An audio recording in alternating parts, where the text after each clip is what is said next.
Hello everyone. I'll be covering 2049 minimum remove to make valid parentheses. There are two ways to actually solve this problem. One is using stack and one is not with using stack. Actually more than two ways. I'll just say two ways for now. So using without using stack, let's start. You know, this opening, closing, we call it valid, right? So if we have anything, let's say opening and not being closed, that's invalid. Or just closing, never having opening, that's invalid. How can we keep track, right? So what's interesting is we can have a counter. Let's say this opening means +1 and this closing meaning -1. So if you look at valid, right, so we'll get counter is +1, then we get -1, so overall it's 0. Now if we just have one opening, we'll just finish up +1, and this guy closing, -1, -1, -2. So meaning of having valid parentheses is at the end we want to see count equals to 0 at the end, right? So I'll start off with one without using stack.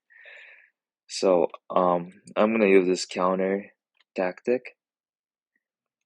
We want to traverse this way, then we'll see, hey, so we're gonna record, hey, counter is -1, right? So it should never be -1. So what I'm gonna do is I can just mark this index anything other than lowercase alphabet. So just write star. Then hey, then I'm gonna fix my counter to 0, which is initial value. So A, so we don't care about A. Okay, now we see opening, so counter is 1. We add 1, right? So now we are subtracting 1, so counter is 0. That's fine. Now we are ending with counter equals 1. So we have that plus, minus, plus. Now we're gonna do a second check. So what second check is, we want to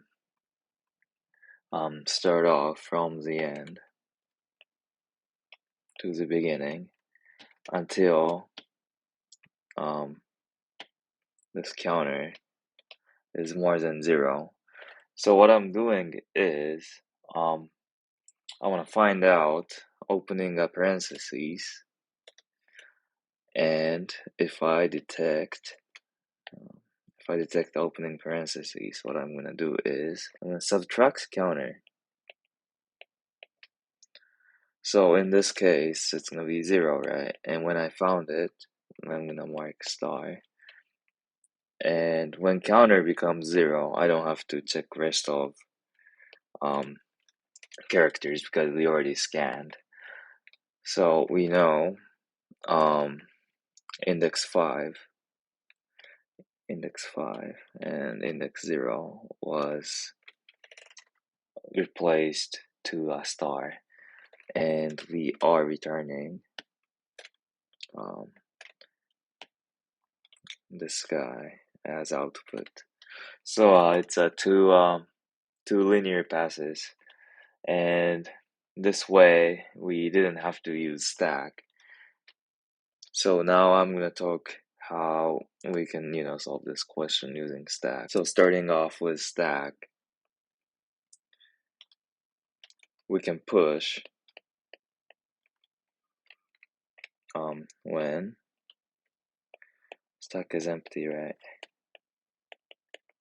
And we are only pushing these guys, right? Opening or closing up parentheses. And when can we pop is, so let's say we are starting here, right?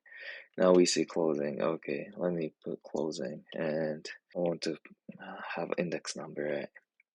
Now alphabet, ignore. Okay, now we're gonna put this guy. So index is 2. Now, okay, B being ignored. Now looking at index 4. So what's interesting is if we see opening parentheses on top of stack, we can actually pop this guy, and stack becomes just this ID is 0, 0. And now looking at 5, okay, my top stack is closing parentheses, so I cannot cancel out. So let me add this opening. Index is 5. Now I have information of, hey, these are invalid parentheses. So I can say, hey, 5, right star, 0, right star. Now I can scan those input and append characters which is not star. So in this case, we'll see. So we're gonna write 0 and 5 star, right? So we'll see 1, 2, 3, 4 is our output. Index 1, 2, 4. So why not using erase? So that's one of the questions. Yeah. So reason to not use erase is in C++ or whatever language, erase is expensive operation. So what's happening is, let's say you have a contiguous array, then you wanna erase this guy, right? So let's say you have A, B, C, D, E, F, right? And so this guy is being erased. Now what's happening is D has to go this spot, E has to go this spot, F has to go this spot. That's what's happening behind the scene of erase. So we want to avoid using erase if it's possible. So that's why I wanted to write star in a given string to reduce the usage of erase operation.